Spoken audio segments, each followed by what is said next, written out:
नमस्कार दोस्तों, स्वागत है मगन ट्यूटोरियल्स में। उम्मीद करता हूं सब लोग स्वस्थ होंगे, प्रसन्नचित होंगे, व्यस्त होंगे, ज़बरदस्त होंगे। दोस्तों, आज ऑब्जेक्टिव टाइप के जो प्रश्न होते हैं हिंदी के, वो फिर से मैं लेके आया हूं आप लोगों के लिए। और ये ज़रूरी है कि कॉन्सेप्ट तो क्लियर करना चाहिए, ये ज़रूरी है, लेकिन उसके साथ साथ जो ऑब्जेक्टिव टाइप के प्रश्न हैं उनका भी समय समय पर हमें अभ्यास करते रहना चाहिए, क्योंकि केवल आप कंसेप्ट ही क्लियर करके और यदि बहुविकल्पीय प्रश्नों पे ध्यान न दें तो ये कतई सही नहीं है, मैं जैसा कि सोचता हूँ। क्योंकि इन प्रश्नों का लगातार अभ्यास करने से इन प्रश्नों की एक जो रूपरेखा होती है वो हमारे दिमाग में बनी रहती है। तो ज़्यादा देर नहीं करते हैं और शुरू करते हैं फटाफट से। पहला प्रश्न यहाँ पे मैं पढ़ता हूँ और इसका आप लोग भी साथ साथ अभ्यास करिएगा। निम्नलिखित में रूढ़ शब्द कौन सा है? ऑप्शंस पढ़ देता हूँ। वाचनालय, यहाँ पे पेन, वाचनालय, समतल, विद्यालय, पशु। अब इन चारों शब्दों में से हमें ये बताना है कि रूढ़ शब्द इनमें से कौन होगा। तो देखिए, रूढ़ शब्द होता क्या है, सबसे पहले एक लाइन में मैं यहाँ पे आपको बता देता हूँ। रूढ़ शब्द को एक तरह से कहें कि हम मूल शब्द कह सकते हैं। तीन प्रकार के जो शब्द हम लोग पढ़ते हैं, रूढ़ शब्द, यौगिक शब्द और योग रूढ़ शब्द। तो इसमें रूढ़ शब्द जो होता है ये मूल शब्द होता है और इसमें किसी भी तरह का उपसर्ग, प्रत्यय या संधि समास द्वारा ये शब्द निर्मित नहीं होता है। तो ध्यान यही देने वाली चीज़ है कि इसमें मूल शब्द कौन सा है। तो देखिए, वाचनालय, जैसा कि वाचन के लिए आलय यानी वाचन के लिए घर, समतल बराबर तल, विद्यालय विद्या का घर या विद्या का आलय। तो इस तरह से हम देख रहे हैं कि ये कई शब्द या शब्दांश से मिलकर बने हुए शब्द हैं, अतः हमारा सही उत्तर होगा डी। फटाफट से करेंगे हम लोग। पशु, ये मूल शब्द है या इसको रूढ़ शब्द कह सकते हैं। तो मूल शब्द या रूढ़ शब्द एक ही चीज़ें होती है, इस चीज़ को आप लोग ध्यान में रखिएगा। अब यहाँ पे दूसरा प्रश्न देख लेते हैं दोस्तों। परीक्षा शब्द निम्नलिखित वर्गों में से किस वर्ग में आता है? ऑप्शंस पढ़ देता हूँ। तत्सम, तद्भव, देशज, विदेशज। तो हम सभी जानते हैं, इसमें हमें दिक्कत नहीं होनी चाहिए। परीक्षा जो है वो एक तत्सम शब्द है। आगे बढ़ते हैं दोस्तों, और यहाँ पे दो दो प्रश्न हम लोग देखते चलेंगे। तीसरा और चौथा प्रश्न मैं आपके सामने लाता हूँ। तीसरा प्रश्न पढ़ता हूँ। मजिस्ट्रेट शब्द है, तो ऑप्शंस है तत्सम, तद्भव, तत्सम, तद्भव, देशज, विदेशज। ये चार ऑप्शंस है, आप सोच के बताइए कौन सा इसमें उत्तर सही होगा। तो दोस्तों, मजिस्ट्रेट जो शब्द है हम जानते हैं कि ये विदेशी भाषा से आया हुआ शब्द है, यानी ये विदेशज शब्द है, क्योंकि ये अंग्रेजी भाषा का शब्द है, हम लोग सभी जानते हैं। तो इसमें हमें दिक्कत नहीं होनी चाहिए। अगला प्रश्न ये चौथा देखते हैं। स्वतंत्र सत्ता न धारण करने वाले शब्द क्या कहलाते हैं? रूढ़ शब्द, यौगिक शब्द, योग रूढ़ शब्द या इनमें से कोई नहीं। तो आप इसका उत्तर सोचिए और बताइए कि इनमें से सही उत्तर क्या होगा। तो दोस्तों, स्वतंत्र सत्ता न धारण करने वाले जो शब्द होते हैं वो होते हैं यौगिक शब्द, जैसा कि आप लोग जानते हैं। आगे बढ़ते हैं और यहाँ पे मैं आपको दिखाता हूँ पांचवा और छठवां प्रश्न। पांचवा प्रश्न मैं आपको पढ़ता हूँ। निम्नलिखित में यौगिक शब्द पूछ लिया। यहाँ पे दोस्तों ऑप्शंस पढ़ देता हूँ। लेखक, पुस्तक, विद्यालय, योगी। तो आप सोच के बताइए कि इनमें यौगिक शब्द कौन सा होगा। तो आप देख लीजिए, लेखक, पुस्तक, योगी, ये तीनों शब्द हम जो देख पा रहे हैं ये रूढ़ शब्द है, क्योंकि इनके खंड नहीं है या ये शब्दों के टुकड़ों से या शब्दांश उसको कह लें, उपसर्ग, प्रत्यय, इनसे ये नहीं बने हैं। लेकिन जो ये विद्यालय है, यौगिक का क्या मतलब होता है? जैसे यौगिक ही निर्मित होता है, जैसे हम लोग पढ़ते हैं तत्व और यौगिक, तो वो कई तत्व उसमें मिलते हैं, उनको मिला करके यौगिक बनता है। तो इसी तरह से ये भी कुछ इस तरह से हम इनको समझ सकते हैं। तो यहाँ पे जो सही उत्तर होगा हमारा, यौगिक शब्द यहाँ पे होगा विद्यालय। आगे बढ़ते हैं, छठवां प्रश्न देख लेते हैं। योग रूढ़ शब्द कौन सा है? देखिए दोस्तों, योग रूढ़ शब्द क्या होता है? जैसे हम लोग कहते हैं जो मूल शब्द होता है उसको हम लोग रूढ़ शब्द कहते हैं। यौगिक शब्द वे होते हैं जिनको संधि समास, उपसर्ग या प्रत्यय के द्वारा मिला करके बनाया जाता है। अब यहाँ पे योग रूढ़ शब्द कौन से हो सकते हैं?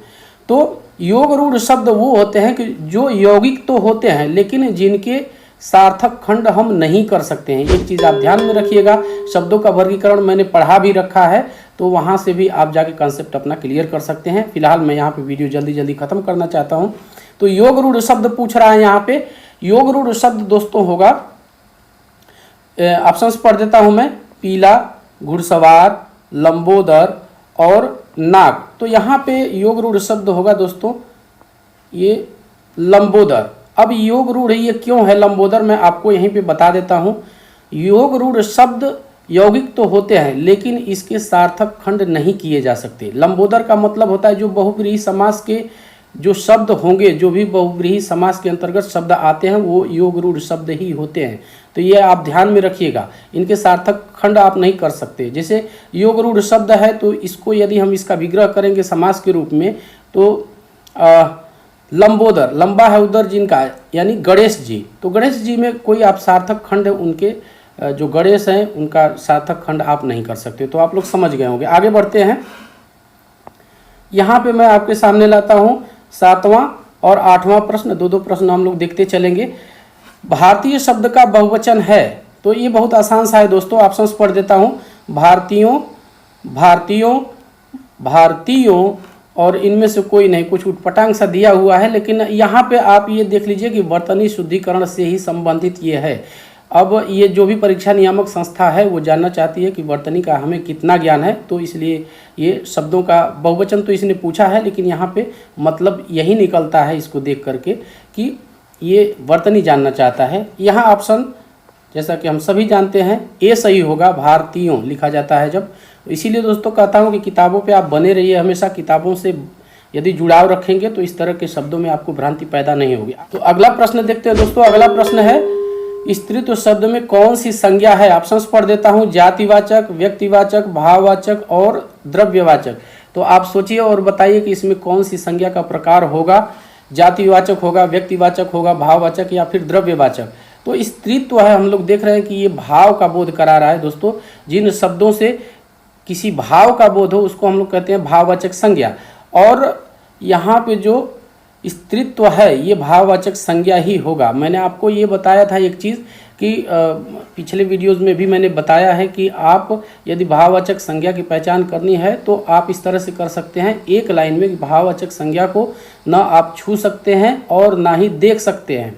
स्त्री है, ये स्त्री से ही स्त्रीत्व बना है, तो ये भाववाचक संज्ञा के रूप में है। स्त्री जैसा कि हम लोग जानते हैं कि ये जातिवाचक संज्ञा है, पूरी स्त्री जाति का बोध कराता है ये शब्द, लेकिन उसी से बन गया, इसको जातिवाचक संज्ञा को बदल दिया गया, भाववाचक संज्ञा में स्त्रीत्व कर दिया गया। जिसे मानव होता है तो मानव एक जातिवाचक संज्ञा है, उसको जब हम भाववाचक बनाते हैं तो उसको मानवता हो जाता है।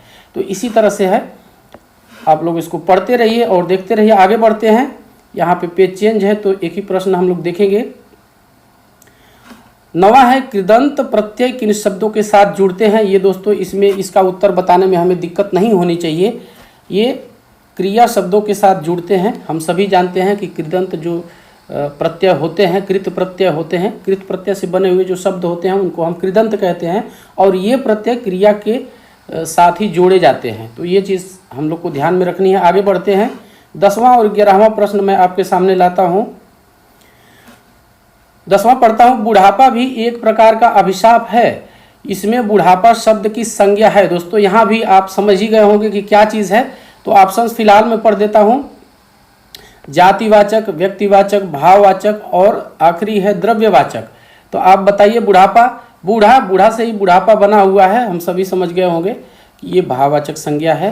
भाववाचक संज्ञा के बारे में काफ़ी परीक्षाओं में पूछा जाता है दोस्तों। तो भाववाचक संज्ञा के बारे में यदि आपको कॉन्सेप्ट क्लियर करना है तो आप संज्ञा का वीडियो जो मैंने बना रखा है उसको जाके देख सकते हैं। आई बटन में उसका लिंक मिल जाएगा, तो आप वहां से उसको जाके देखिए, आपको काफ़ी फायदा होगा। 11वां प्रश्न पढ़ता हूँ। निम्नलिखित शब्दों में से कौन सा शब्द संज्ञा है। इसमें संज्ञा शब्द पूछ लिया, यहाँ पे हमें दिक्कत नहीं होनी चाहिए। यहाँ होगा क्रोध। आगे बढ़ते हैं।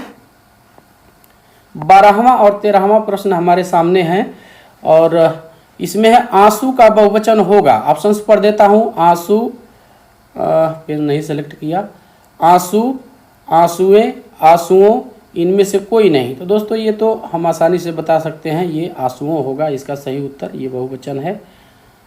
अगला है सच्चरित्रता किस मूल शब्द से बना है। ये भी पूछ लिया, यहाँ पे मूल शब्द पूछ रहा है, तो ये आसान सा है।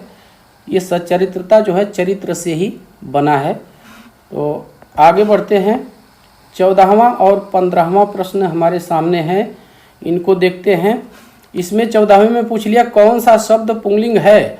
ऑप्शंस पढ़ देता हूँ। यहाँ पे कपट, सुंदरता, मूर्खता और निद्रा। तो पुंगलिंग पूछ रहा है दोस्तों। मैंने आपको बार बार बताया है कि यदि इस तरह के शब्द आते हैं, इस तरह के प्रश्न आते हैं, तो आप इनका वाक्यों में प्रयोग कर लीजिए। वाक्यों में प्रयोग कर लेंगे तो आपको समझ में आ जाएगा कि ये क्या होगा।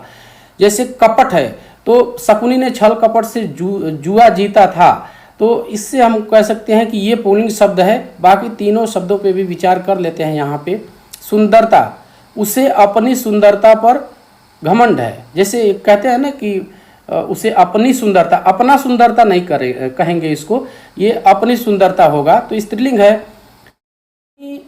अपनी मूर्खता पर उसे बहुत पछतावा हुआ, तो यहाँ भी स्त्रीलिंग की तरह इसका प्रयोग है।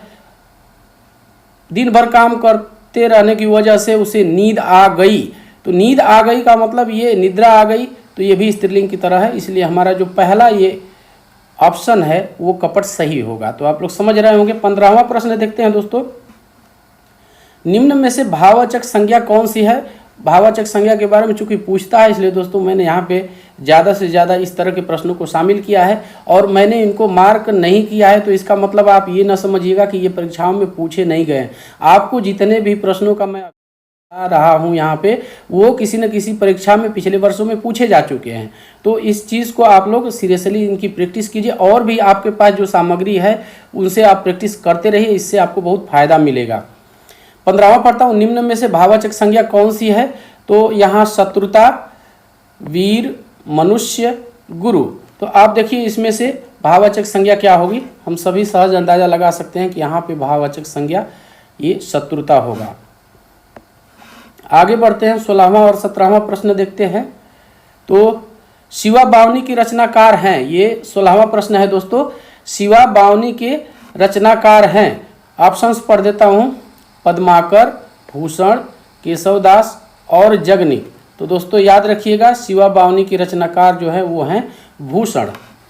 आगे अगला प्रश्न देखते हैं। तितली किसकी रचना है? ऑप्शंस पढ़ता हूँ। जयशंकर प्रसाद, आचार्य रामचंद्र शुक्ल, श्याम सुंदर दास और आचार्य महावीर प्रसाद द्विवेदी। तो आप लोग सोचिए और बताइए कि इसका सही उत्तर क्या होगा। दोस्तों इसका सही उत्तर होगा ए जयशंकर प्रसाद। तितली जयशंकर प्रसाद जी की रचना है, काफ़ी प्रसिद्ध रचना है। तो हमें याद रखना है इन चीज़ों को। यहाँ पे भी पेज चेंज है तो एक ही प्रश्न आपके सामने लाता हूँ। 18वां प्रश्न हम लोग देखते हैं। हिंदी कविता को छंदों की परिधि से मुक्त कराने वाले, हाँ, तो 18वां प्रश्न देखते हैं दोस्तों। हिंदी कविता को छंदों की परिधि से मुक्त कराने वाले थे। ऑप्शंस पढ़ देता हूँ यहाँ पे। तो सुमित्रा नंदन पंत, जयशंकर प्रसाद, महादेवी वर्मा, सूर्यकांत त्रिपाठी, निराला। तो हिंदी साहित्य का इतिहास यदि आप लोग पढ़ेंगे तो ये चीज़ें आपको और ज़्यादा क्लियर होगी। और दोस्तों मैं आपको बताना चाहता हूँ कि हिंदी साहित्य के ऊपर भी मैं वीडियो जल्दी ही आपको बना के और अपलोड करूँगा, तो आप देखिएगा। लेकिन यहाँ पे फिलहाल हमारा उत्तर है सूर्यकांत त्रिपाठी निराला जी ने हिंदी कविता को छंदों की परिधि से मुक्त कराया।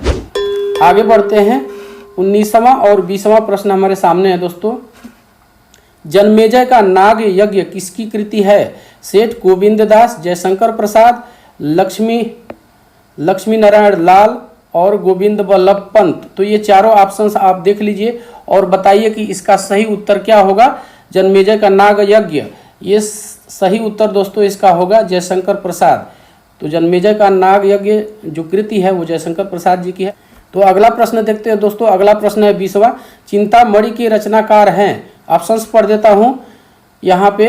जयशंकर प्रसाद, महावीर प्रसाद द्विवेदी, रामचंद्र शुक्ल और अयोध्या सिंह उपाध्याय हरिऔध। आप सोचिए और बताइए। तो यहाँ पे मैं आपको सही उत्तर बता देता हूँ।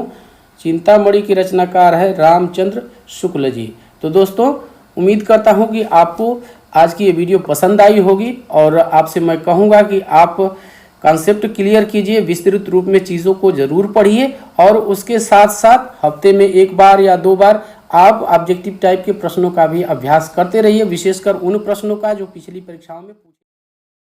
तो बस आज के लिए इतना ही था। चलते चलते एक चीज़ आपसे ज़रूर कहूँगा कि आप कृपया मगन ट्यूटोरियल्स को सपोर्ट कीजिए, लाइक कीजिए, शेयर कीजिए, सब्सक्राइब कीजिए। और दोस्तों आप कमेंट नहीं करते हैं, प्लीज़ आप कमेंट भी कीजिए। आपकी पसंद नापसंद, आप कैसा कंटेंट चाहते हैं, क्या प्रस्तुतिकरण चाहते हैं, इन सारी चीज़ों के बारे में यदि आप हमें बताएंगे तो हम आपको विश्वास दिलाते हैं कि उसके अनुसार हम अपने कंटेंट को मॉडिफाई करने की पूरी कोशिश करेंगे। तो बस मिलते हैं अगली वीडियो में, इजाज़त दीजिए, नमस्कार।